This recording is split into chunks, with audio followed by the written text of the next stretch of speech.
देश में झगड़ा हो तो बीजेपी के वोट बढ़े, देश में गरीबी की रेखा की शायद लोग बढ़े तो इनके वोट बढ़े, बेरोजगारी बढ़े तो वोट बढ़े। आने वाले समय के अंदर जो सरकार जिस ट्रैक पे चल रही है दिल्ली की सरकार से, आंदोलन वापस आएगा, बहुत जल्दी आएगा और आंदोलन दोबारा करना ही पड़ेगा। किस लेवल पे कैसे करना है वो तो आगे की बात है, लेकिन आंदोलन किसानों का आंदोलन ज़रूर होगा। किसान आज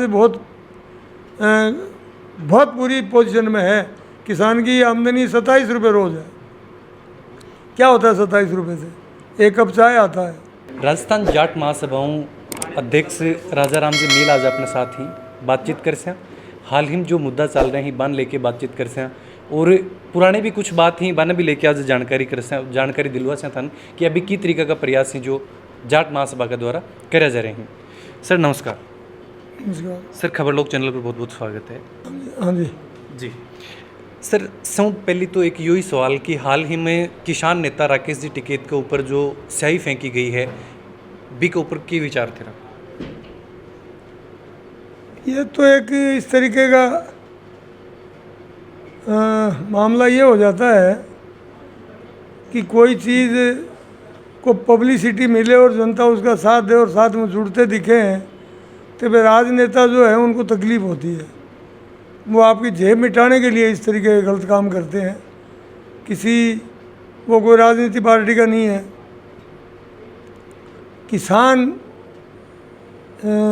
किसानों के फेवर का काम करते हैं।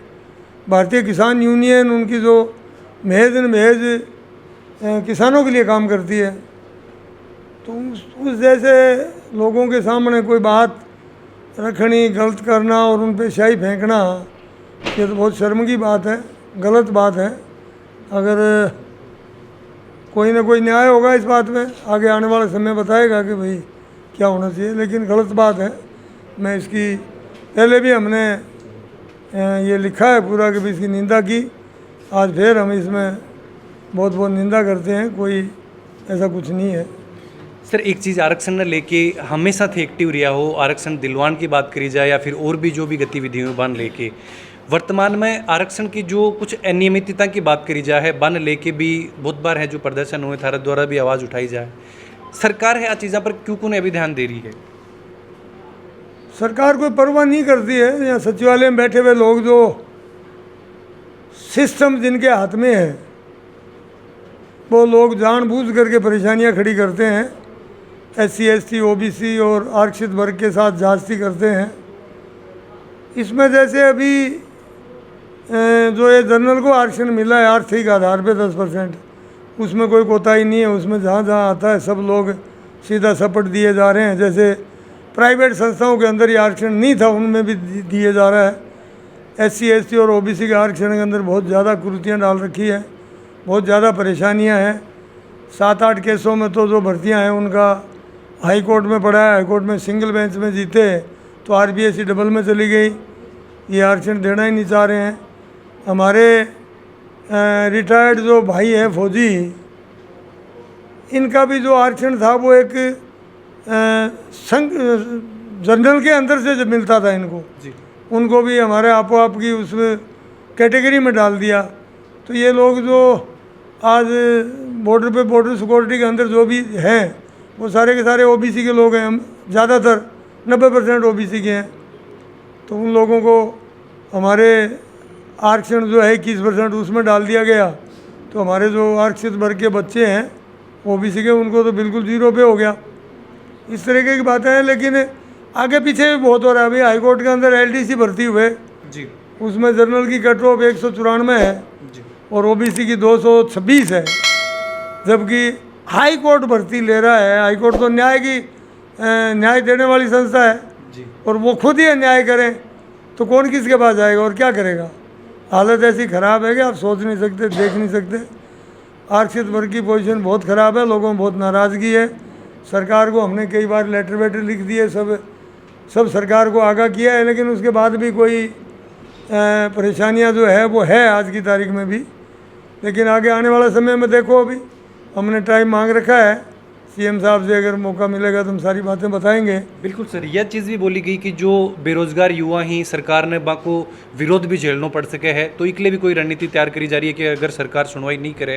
बेरोजगारी सबसे ज़्यादा तो हमारे सेना के अंदर जो बच्चे भर्ती होते हैं हर साल, 2 साल से भर्तियां रोक रखी है, उसका पूरे देश लेवल पे बहुत विरोध है, विरोध कर भी रहे हैं।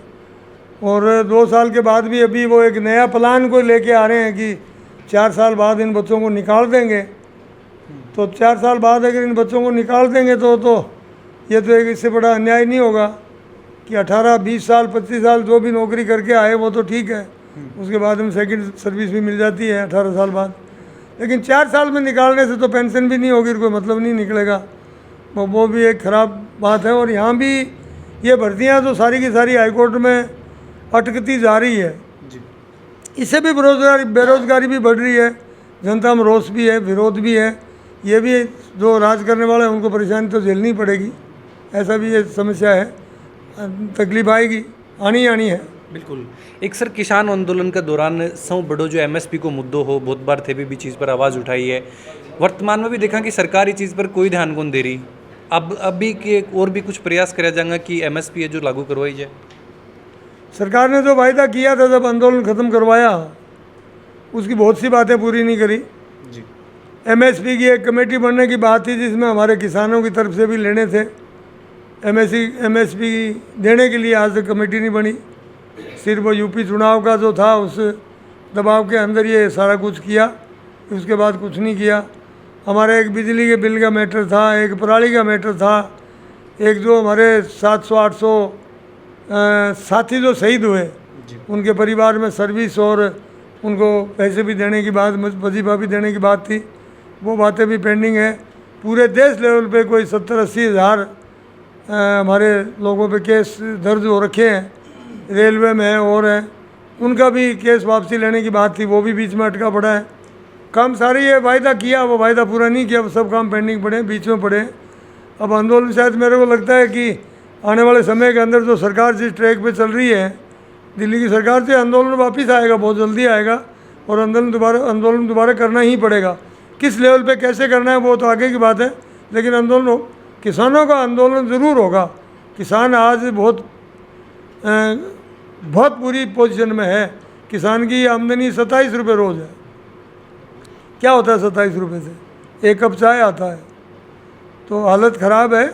तो आने वाले समय में ये भी मामला जो है आंदोलन वाला भी, सब जगह तैयारियां हो रही है, ये भी दोबारा चालू होगा, करना पड़ेगा। एक सर, जो किसान की ट्रैक्टर ट्रॉली है, बी के ऊपर भी कुछ अतिरिक्त चार्ज लगाए जा रहे हैं, बिना भी वाणिज्य में जो शामिल करी जा रही है, बिना लेके किसान ने जो लगातार प्रदर्शन करा जा रहे हैं, सरकार का ये फैसला पर थे कि विचार रखो। ये राजस्थान सरकार का है कि दिल्ली सरकार का है? अभी तो राजस्थान में जो प्रदर्शन चल रहे हैं, सिक्कर में हाल ही में आज बहुत बड़ी रैली जो एक आयोजित करी गई है, और ये राजस्थान में ही है जो मोस्टली अगर दिग्मान देखी जाए तो। राजस्थान सरकार तो लागू नहीं कर पाएगी। अगर ऐसा कोई एजेंडा किसी ने सचिवालय बैठे लोगों ने अगर कोई चालू किया है और ये लाना चाह रहे हैं तो ये नहीं ला सकते हैं, ये तो पहली छठी नहीं झेलेंगे, इनका कोई मतलब नहीं। लेकिन दिल्ली सरकार की ये सोच ज़रूर है इस तरह की कि देश के अंदर गरीबी बढ़े और भूखमरी आए ताकि उनके वोट बढ़े। आज कारण क्या हो गया? देश की प्रोग्रेस कैसे होगी? देश में झगड़ा हो तो बीजेपी के वोट बढ़े, देश में गरीबी की रेखा की शायद लोग बढ़ें तो इनके वोट बढ़े, बेरोजगारी बढ़े तो वोट बढ़े। तो इस तरीके का मामला जो सारे के सारे जब देश में उल्टे काम होंगे और इनके वोट बढ़ेंगे तो फिर देश की प्रोग्रेस कैसे होगी? कैसे हो जाएगी? बता दो मेरे को, प्रोग्रेस साइड कैसे जाएगा? ये तो हालत ये है, पोजीशन ये है कि आज की तारीख में सोच, डीजल पेट्रोल के रेट बढ़ा दो, देश ऑटोमेटिक गरीब होता चला जाएगा, बर्बादी की ओर बढ़ जाएगा। भूखमरी आज की तारीख में गरीबी रेखा से नीचे 25% से ज़्यादा है, बेरोजगारी 50% से ज़्यादा है। भूखमरी में हमें 116 देशों में 101 नंबर पे हैं।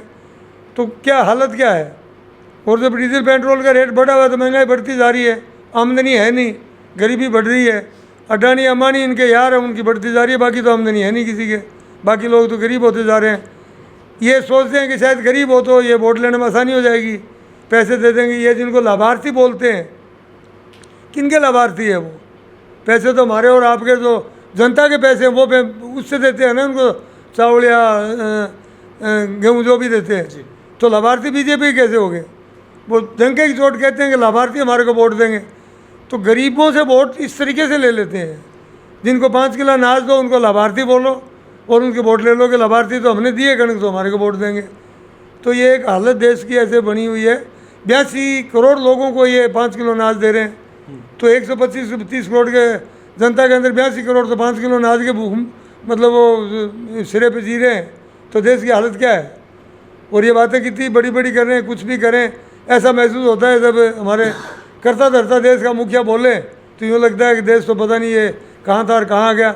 उनकी भाषा सुने तो ऐसा महसूस होता है कि ये 14 के बाद में ही देश चालू हुआ है, ये देश ही 14 के बाद बना है, पहले तो देश था ही नहीं। इस तरीके की ये चलती है, बातें चलती रहेगी। लेकिन आज देश की पोजीशन ठीक नहीं है, ख़राब है। किसान की पोजीशन सबसे ज़्यादा ख़राब है। किसान मजदूर हर आदमी की पोजीशन है वो बहुत ज़्यादा ख़राब है, गड़बड़ है, भूखमरी की तरफ बढ़ रहा है देश, पोजीशन बिगड़ी हुई है। तो आने वाला समय ही कोई करेगा, जो करेगा देखो क्या होता है। बिल्कुल सर, जाट समाज की अगर थोड़ी सी बात करें तो ये टाइम युवा ही जो शायद ये चीज़ में देखा कि आपका जो ट्रैक है भी थोड़ा सा साइड में चल रहे हैं, या फिर कुरूतियाम ज़्यादा थोड़ा सो नशा पता की ये जो भी आदत है वह चीज़ में थोड़ा सा ज़्यादा अभी भी की ओर परिवर्तित हो रहे हैं कि जाट महासभा की ओर को एक का प्रयास किया जाएगा कि युवान है जो वापस ट्रैक पर लाया जाए, या फिर कोई यहाँ का प्रयास जो जाट महासभा का द्वारा कराया जाएगा? जाट महासभा का एजेंडा ये है कि समाज में सुधार लाया जाए। शादी ब्याह सूचक अवसर मौसर किसी तरह के जो हो उसमें फालतू खर्चे नहीं किए जाएं, युवाओं को लाइन पर रखा जाए, सबको शिक्षा दी जाए, बताया जावे। हम तो ये कोशिश में रहते हैं, हमारा तो ये एजेंडा है, इस एजेंडे पर ही काम करते हैं हम तो। और आगे कुछ क्या है कि जब बेरोज़गारी बढ़ेगी तो ये अनियमितताएँ भी बढ़ेगी। पढ़े लिखे लड़के हैं लेकिन वो एक समय पर एक जगह आकर के फिर वो फेडअप हो जाते हैं और उस गलत तरीके पे चल जाते हैं, गलत काम करने लग जाते हैं। ये मामले आते ही हैं। लेकिन फिर भी हमारा समाज ठीक है, समाज सुधरा हुआ है। हमारे जाट समाज के अंदर कोई ज़्यादा कुरीति वाली बात ऐसी नहीं है। पढ़ने का एक बहुत बड़ा चर्चा पैदा हुआ है और बहुत पढ़ाई की तरफ ध्यान दे रहे हैं हमारे लड़के लड़कियों को। Hostel school, private school, college, संस्थाएं, कोचिंग सब राजस्थान लेवल पे पूरी है, सब जगह ठीक है। और बच्चों का ध्यान जो है पढ़ाई की तरफ अच्छा है, बहुत बढ़िया। लड़कियां बहुत अच्छी पढ़ रही है, बहुत अच्छे सर्विस में जा रहे हैं, बहुत नौकरियों में लग रहे हैं। बशर्ते कि यहाँ की सरकार और दिल्ली की सरकार समय पर नौकरियाँ निकालती रहे तो बच्चे सब सर्विस में लगते जा रहे हैं। बिल्कुल सर, एक चीज़ यह भी लगातार जो जाट महासभा है कि आपकी कार्यकारिणी को विस्तार कर रही है। बी कड़ी में आज झुंझुनू भी जो जिलाध्यक्ष को पद दिए जा रहे हैं उमेश जी कुड़ी, जो पूर्व में एक सैनिक और वर्तमान में जो एक ग्राम पंचायत का सरपंच ही और समाज सेवा में एक अच्छी खासी आपकी भूमिका रखे हैं। कि उम्मीद ही कि तरीका है जो झुंझुनू में जाट समाज ने और मजबूत करो जाएगा? करेगा, काम करेगा। सारी दुनिया देख रखी है, इन्होंने देश की सेवा करी है, बॉर्डर पे रह के सेवा करी है। अब सरपंच है, ग्राम पंचायत का सबसे अच्छा बढ़िया काम उसी लेवल पे होता है, वो एक पहली सीढ़ी है। तो वहाँ काम कर रहे हैं। सरपंच यार बहुत अच्छे वोटों से जीते हुए हैं, तो काम करेंगे। जाट समाज का भी काम करेंगे, ज़िले के अंदर अच्छा काम करेंगे। हम इनको बधाई देते हैं और हमारी तरफ से आशीर्वाद रहेगा कि ये समाज को आगे निकाले और काम करें। बधाई देते हैं हम इनको। बिल्कुल, बहुत बहुत धन्यवाद सर समय देने के लिए। थैंक यू भाई, थैंक यू। तो बातचीत करी अभी आपने साथ राजा राम जी मील हाथ जो जाने कि वर्तमान में जो किसाना की हालत है अभी के ऊपर और जो हमला किसान नेता पर करा जा रहे हैं बक बारे में भी विचार जाने कि क्यों है कि जो सिचुएशन जो अभी बन रही है। वीडियो के बारे में थारा जो भी विचार हैं जरूर थे कमेंट बॉक्स में लिख के बताओ। खबर लोग चैनल पर बना रहो। जय शेखावाटी, जय राजस्थान, जय हिंद।